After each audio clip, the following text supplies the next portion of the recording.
महाराष्ट्र विधानसभा चुनाव के लिए तारीखों का ऐलान हो चुका है। 20 नवंबर को महाराष्ट्र में एक चरण में वोट डाले जाएंगे, जबकि 23 नवंबर को इसके नतीजे आएंगे। हालांकि महाराष्ट्र की राजनीति लगातार मराठवाड़ा क्षेत्र और मराठा आरक्षण आंदोलन के इर्द गिर्द घूमती हुई दिखाई दे रही है। इसको साधने की कोशिश सत्ता पक्ष और विपक्ष की ओर से लगातार की जा रही है। हालांकि महाराष्ट्र की राजनीति में मराठवाड़ा क्षेत्र और वर्तमान में देखें तो मराठा आरक्षण आंदोलन का बेहद महत्व हो गया है। मराठवाड़ा क्षेत्र की कुल 46 सीटें हैं, जहां सत्तारूढ़ महायुति और विपक्षी महाविकास अघाड़ी अपने अपने दांव पेच खेल रहे हैं। कोई यहां जातिगत एकजुटता को केंद्रित करने की कोशिश कर रहा है, तो कोई यहां ध्रुवीकरण की जाल बिछा रहा है। एकनाथ शिंदे, जो महाराष्ट्र के मुख्यमंत्री हैं, खुद मराठा हैं। 2023 में शुरू हुए मराठा आरक्षण आंदोलन के बाद से वह लगातार मराठाओं की ओबीसी श्रेणी में शामिल करने की मांग पर सावधानी से काम कर रहे हैं। हालांकि उनकी ओर से कई आश्वासन भी दिए गए, लेकिन अब तक वह कामयाब होता हुआ दिखाई नहीं दे रहा है। यही कारण है कि मराठा आरक्षण आंदोलन को लेकर विपक्ष को सत्तारूढ़ भाजपा शिवसेना सरकार को धरने का बड़ा मौका मिल गया है। मराठा आरक्षण आंदोलन में मनोज जारंगे पाटिल एक हीरो की तरह उभरे हैं, जो लगातार मराठवाड़ा क्षेत्र के अलग अलग जिलों का दौरा कर रहे हैं। मराठा आरक्षण की मांग को लेकर वह इस आंदोलन का नेतृत्व भी कर रहे हैं। तो आइए जानते हैं कि किस तरह से मनोज जारंगे और मराठा आरक्षण का मुद्दा महाराष्ट्र चुनाव पर असर डाल सकता है। नमस्कार, मैं हूं रितिका और आपका स्वागत है हमारे डिजिटल प्लेटफॉर्म पर। दोस्तों, सबसे पहले ये जान लेते हैं कि आखिर मनोज जारंगे हैं कौन। मनोज जारंगे एक किसान नेता और मराठा समुदाय के मुखर चेहरा बन चुके हैं। मराठा आरक्षण के लिए लगातार लड़ते आ रहे हैं। मनोज जारंगे ने पिछले कुछ समय में काफी सुर्खियां बटोरी हैं, चाहे वह भूख हड़ताल हो या फिर सरकार के खिलाफ प्रदर्शन। जारंगे ने हर कदम पर मराठा समुदाय की आवाज को बुलंद किया है। उनका नाम तब और बड़ा हो गया जब उन्होंने सरकार के खिलाफ कड़े विरोध प्रदर्शन किए और मराठा आरक्षण को लेकर जमीनी स्तर पर लोगों को जोड़ने का काम किया। मराठा आरक्षण का मुद्दा क्यों इतना अहम है? अब बात करते हैं मराठा आरक्षण की। मराठा समुदाय महाराष्ट्र में एक बहुत बड़ी जनसंख्या वाला समुदाय है और उनके पास खेती, व्यापार और समाज में बड़ा योगदान है। लेकिन कई सालों से मराठा समाज शिक्षा और सरकारी नौकरियों में आरक्षण की मांग कर रहा है। 2018 में राज्य सरकार ने मराठा समुदाय को आरक्षण दिया था, लेकिन कोर्ट में इस फैसले को चुनौती दी गई और बाद में सुप्रीम कोर्ट ने इसे खारिज कर दिया। तब से मराठा आरक्षण का मुद्दा ठंडे बस्ते में था, लेकिन अब मनोज जारंगे ने इसे फिर से जीवित कर दिया है। जारंगे ने पिछले कुछ महीनों में बड़े स्तर पर आंदोलन किए, भूख हड़तालें की और सरकार पर भारी दबाव बनाया। यही वजह है कि मराठा आरक्षण का मुद्दा अब एक बार फिर से चुनावी मुद्दा बनकर उभर रहा है। मनोज जारंगे का प्रभाव चुनाव में क्या बढ़ेगा? तो सवाल ये है कि मनोज जारंगे का असर महाराष्ट्र चुनाव में कैसे पड़ेगा।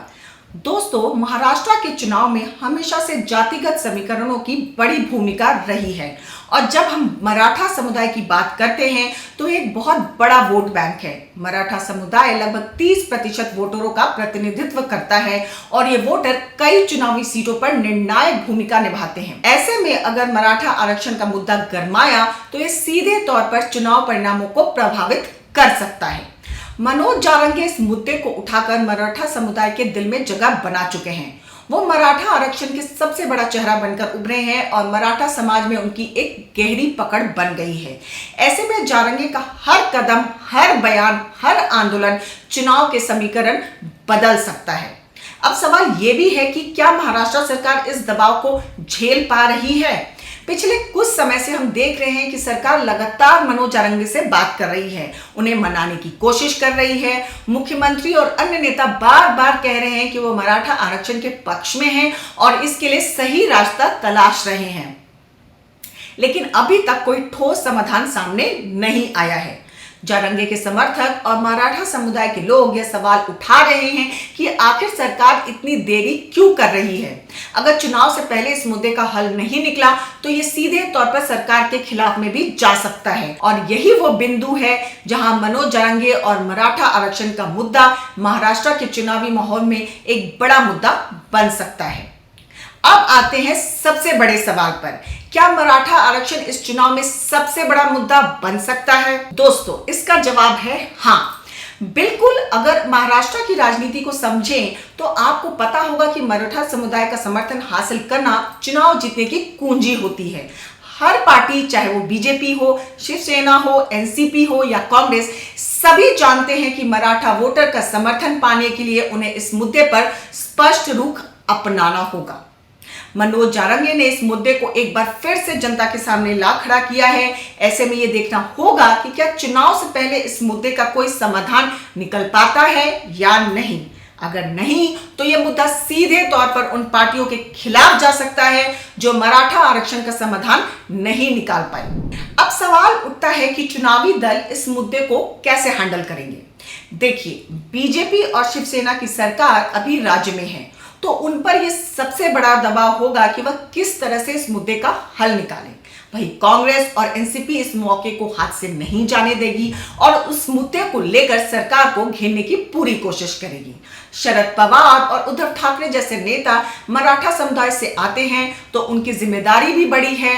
पवार ने हमेशा मराठा आरक्षण का समर्थन किया है, लेकिन इस बार की स्थिति थोड़ी जटिल है क्योंकि जो लोग इस मुद्दे पर आंदोलन कर रहे हैं वे किसी राजनीतिक पार्टी से जुड़े नहीं हैं, बल्कि यह मुद्दा एक सामाजिक आंदोलन का रूप ले चुका है। तो दोस्तों, सबसे अहम सवाल है कि मराठा आरक्षण और मनोज जारंगे का असर चुनाव के नतीजों पर कितना होगा। महाराष्ट्र का चुनाव इस बार बहुत दिलचस्प होने वाला है। मनोज जारंगे जैसे नेता अगर मराठा आरक्षण को लेकर जनता के बीच लगातार सक्रिय रहते हैं तो इसका सीधा असर वोटिंग पैटर्न पर पड़ेगा। मराठा समुदाय का बड़ा हिस्सा इस मुद्दे से भावनात्मक रूप से जुड़ा है और यही वजह है कि इस मुद्दे पर चुनावी नतीजे काफी हद तक प्रभावित हो सकते हैं। अब देखना यह है कि सरकार और राजनीतिक दल इस मुद्दे पर क्या कदम उठाते हैं। क्या मराठा आरक्षण का कोई ठोस समाधान निकल पाएगा? क्या मनोज जारंगे का आंदोलन और ज्यादा तेज होगा? और क्या यह मुद्दा चुनावी नतीजों को निर्णायक रूप से प्रभावित करेगा? आपको क्या लगता है दोस्तों? क्या मराठा आरक्षण इस बार महाराष्ट्र चुनाव में सबसे बड़ा मुद्दा बन जाएगा? और क्या मनोज जारंगे का आंदोलन राजनीतिक समीकरणों को बदल देगा? बने रहिए हमारे साथ, क्योंकि खबर के हर चौराहे पर पोस्टमैन मिलेगा आपको सत्य के संदेश के साथ। जय हिंद, जय भारत।